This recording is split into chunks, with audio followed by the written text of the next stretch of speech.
Viewers, आप सभी का अनअकैडमी आईएएस ऑफलाइन सेंटर के यूट्यूब चैनल पर स्वागत है। इंटरनेशनल पॉलिटिक्स में आपको पता है there are no permanent friend और परमानेंट एनिमीज।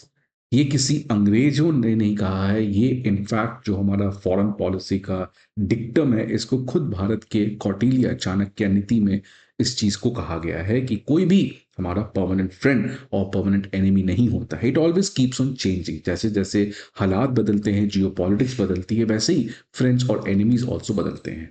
अगर इसका कहीं पे कोई बेस्ट एग्जाम्पल है तो वो है इंडिया और इसराइल के कंट्री के बीच में। इनफैक्ट इंडिया इसराइल का एक ऐसा इतिहास है जो इस पर्टिकुलर डिक्टम को बहुत अच्छे से साबित करता है। इनफैक्ट इंडिया वही कंट्री है जिसने इसराइल को यूनाइटेड नेशन की सदस्यता देने के रेजोल्यूशन के अगेंस्ट वोटिंग किया था। इनफैक्ट इंडिया एक ऐसा कंट्री है जिसने इसराइल के साथ बहुत ही लेट डिप्लोमेटिक रिलेशन को एस्टैब्लिश किया था, एज लेट एज 1993। और अब रीसेंट टाइम्स में जिस तरीके से इंडिया और इजराइल की दोस्ती बढ़ी है, आपको पता है 2017 में पहली बार देश के प्रधानमंत्री मोदी जी इजराइल गए थे। 2018 में इजराइल के prime minister Benjamin Netanyahu India आए थे, जिसकी वजह से रिलेशनशिप को अपग्रेड करके स्ट्रेटेजिक पार्टनरशिप में कन्वर्ट कर दिया गया था। सो इंडिया इजराइल का relation is a spectacular journey from being a very odd partners to becoming a very very close partners. और आज उसी क्लोजनेस का एक नतीजा है कि इंडिया इजराइल के बीच में अब जल्द ही एक फ्री ट्रेड एग्रीमेंट होने जा रहा है। तो ये एक बहुत बड़ी खबर है जिसकी वजह से इंडिया और इजराइल का जो इकोनॉमिक रिलेशन है वो काफी बढ़ेगा। तो आज इस सेशन में हम लोग समझेंगे कि इंडिया इजराइल के बीच में ये चल क्या रहा है, क्यों इजराइल इंडिया के साथ फ्री ट्रेड एग्रीमेंट करना चाहता है। क्योंकि इजराइल रिसेंट टाइम्स में चाइना के लिए बहुत ज्यादा सीरियसली बातचीत कर रहा था, लेकिन अब चाइना को छोड़कर इंडिया के साथ अपनी इकोनॉमिक पार्टनरशिप को बढ़ाना चाह रहा है। ऐसा क्यों कर रहा है और इससे इंडिया को क्या फायदा हो सकता है। तो इन सभी जियो पॉलिटिकल एनालिसिस को आज इस वीडियो में डिस्कस किया जाएगा। अच्छा लगे तो लाइक जरूर करिएगा and continue watching till the end. So first let us try to understand what exactly is the news which is coming over here. So India Israel दोनों के बीच में एक फ्री ट्रेड एग्रीमेंट होने जा रहा है, जिससे दोनों कंट्री के जो इकोनॉमिक पार्टनरशिप हैं वो बढ़ेंगे। ये उस कॉन्टेक्स्ट में है क्योंकि आपको पता है इसी महीने एक बहुत बड़ा इजरायली बिजनेसमैन के डेलीगेशन इंडिया आया था, और वहां पे पीयूष गोयल जी उन सभी के साथ पर्सनली बातचीत भी किए थे। और जो इजराइल के मिनिस्ट्री ऑफ इकोनॉमी के जो हेड हैं वो भी आए हुए थे, उनके साथ भी ये बहुत प्रोडक्टिव बातचीत हुई। और इसी के बाद अब इजराइल के जो इकोनॉमिक मिनिस्टर हैं बारकाट, उन्होंने कहा है कि अब एफटीए जो है वो इंडिया और इजराइल के बीच में जल्द ही होने जा रहा है। तो आप देख सकते हैं कि ये 100 इजरायली कंपनीज के डेलीगेशन यहाँ पे आया था। लगभग 600 से अधिक बिजनेस मीटिंग हुई है इजरायली बिजनेस लीडर्स और इंडियन बिजनेस लीडर्स में। और ये जो डेलीगेशन था इसमें आपको टेक्नोलॉजी के लीडर्स थे, साइबर सिक्योरिटी के लीडर्स थे, एग्रीकल्चर, रिन्यूएबल एनर्जी और एआई से रिलेटेड जो जितने भी तमाम लोग थे वो थे। तो ये इसलिए बहुत जरूरी है बिकॉज आज जो इसराइल के पास है वो इंडिया की बहुत ज्यादा जरूरत है। बिकॉज इंडिया आज खुद इनोवेशन ड्रिवन ग्रोथ पे बहुत फोकस कर रहा है, इंफ्रास्ट्रक्चर, सिक्योरिटी और एग्रीकल्चर, और इन सभी चीजों में इसराइल के पास एक स्ट्रैटेजिक एज है। और अब आने वाले समय में दोनों कंट्री की इकोनॉमिक पार्टनरशिप अगर अपग्रेड होती है तो इससे इन एरियाज में कोलैबोरेशन और ज्यादा बढ़ सकता है। अब सबसे बड़ा टेक अवे क्या है जिसकी वजह से मैं आज ये वीडियो बना रहा हूं, क्योंकि ये जो फ्री ट्रेड एग्रीमेंट है ये अगले साल नहीं, 2030 तक नहीं, इनफैक्ट इसी साल 2025 में इंडिया और इसराइल के बीच में फ्री ट्रेड एग्रीमेंट होगा, जिससे इंडिया का एक्सपोर्ट तो बढ़ेगा ही, लेकिन इसराइल का भी एक्सपोर्ट और इसराइल के टेक्नोलॉजी इंडिया के मार्केट में काफी तेज रेट से एंटर कर सकते हैं। अब आखिरकार इसराइल क्यों इंडिया के साथ इतने सीरियसली और जल्दी से एफटीए करने का प्रयास कर रहा है, क्या है इसराइल का चाइना का प्रॉब्लम, इन सभी चीजों को आज इस सेशन में समझने का प्रयास करेंगे। बट आगे बढ़ने के पहले स्टूडेंट्स, आप सभी के लिए एक बहुत ही इंपॉर्टेंट इंफॉर्मेशन कि अनअकैडमी आईएएस, आप में से जितने भी ऐसे सीरियस स्टूडेंट्स हैं जिनको प्रीवियस ईयर क्वेश्चंस चाहिए, करंट अफेयर मैगजीन्स चाहिए सो दैट आप अपने आप को अपडेटेड रह सके, और प्रीलिम्स मॉक टेस्ट की एनालिसिस चाहिए सो दैट आप अपने आप को एवेलुएट कर सके, इन तीनों चीज के पीडीएफ्स अब आपको अनअकैडमी आईएएस के द्वारा प्रोवाइड किया जा रहा है। आपको हमारे डिस्क्रिप्शन बॉक्स पे दिए गए लिंक पर जाना है जहां पे आपको एनरोल करना है। फिर एनरोल करने के बाद आप ये सारे पीडीएफ्स मिल जाएंगे एब्सोल्युटली फ्री ऑफ कॉस्ट। इसके अलावा आपको किसी भी तरीके का मेंटोरशिप गाइडेंस चाहिए तो आप इस नंबर पे कॉल कर सकते हैं, या नहीं तो आप हमारे ऑफलाइन ब्रांचेस पे विजिट कर सकते हैं, प्रयागराज, करोल बाग, मुखर्जी नगर और पटना में भी। तो feel free to connect with our mentors and educators to get the best guidance and mentorship. ना इस समय अगर इंडिया इजराइल के ट्रेड की बात करें तो बहुत ज्यादा नहीं है।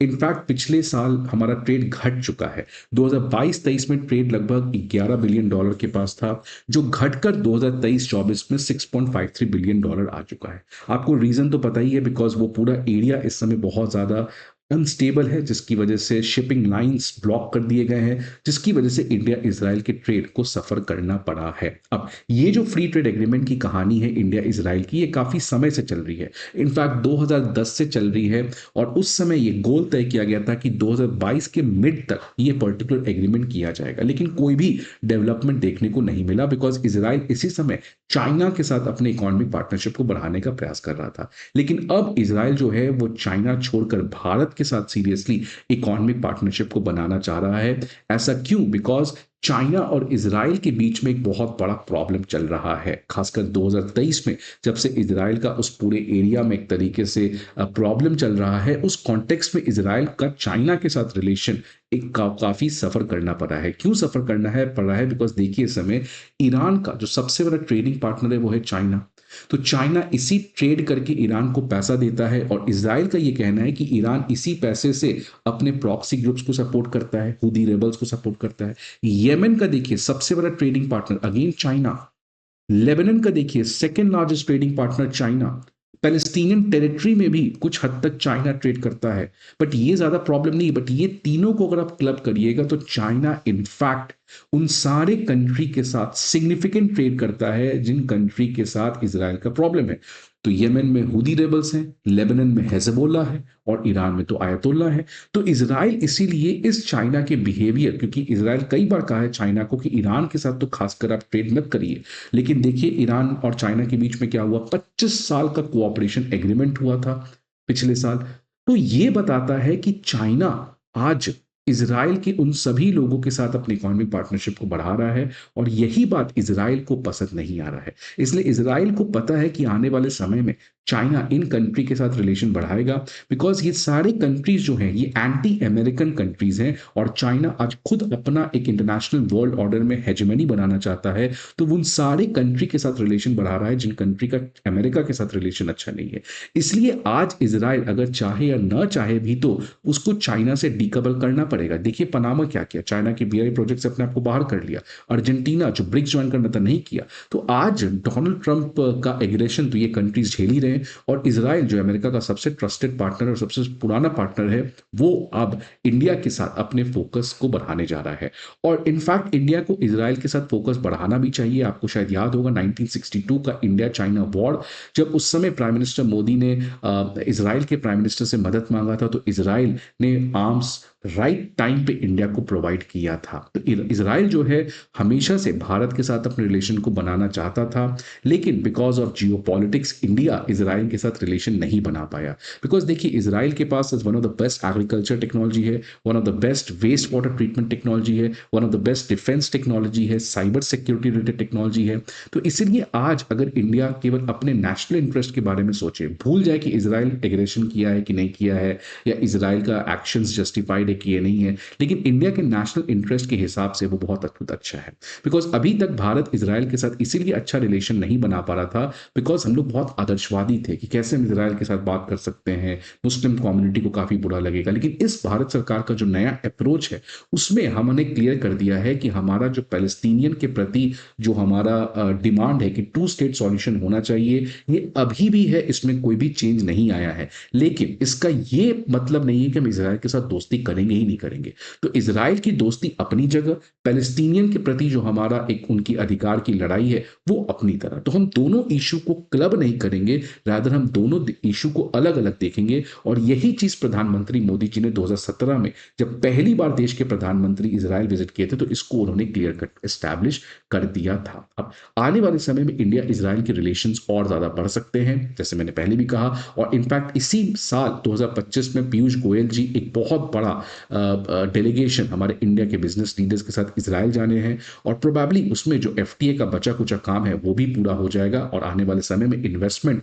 और टेक्नोलॉजी कोलैबोरेशंस को लेके पार्टनरशिप्स और ज्यादा बढ़ाए भी जा सकते हैं। अब फ्यूचर देखा जाए इंडिया इजराइल के जो इकोनॉमिक पार्टनरशिप हैं वो काफी ज्यादा स्ट्रेंथन आएंगे, खासकर जब से डोनाल्ड ट्रंप पावर में आए हैं। तो I2U2 जिसका क्रेडिट अगेन डोनाल्ड ट्रंप को जाता है, बिकॉज अब्राहम अकॉर्ड के बाद इंडो अब्राहम अकॉर्ड बना, तो I2U2 और ज्यादा स्ट्रेंथन होगा। साथ साथ IMEC India middle east Europe economic corridor, इसमें भी काफी ज्यादा पोटेंशियल आने वाले समय में दिख रही है। सो इंडिया का इजराइल के साथ जिस तरीके से पार्टनरशिप बढ़ा है, that is a really game changing for India's foreign policy. आने वाले समय में क्या इंडिया को इससे फायदा हो पाता है कि नहीं हो पाता है? आपके क्या व्यूज हैं? क्या इंडिया को इसराइल के साथ रिलेशन बनाना, क्या इसका मतलब है पैलेस्टीनियन का हक भूल जाना? आपके क्या व्यूज हैं? Please let me know in the comment box. I hope आपको ये वीडियो अच्छा लगे। See you again in the next video. Till then goodbye and take care.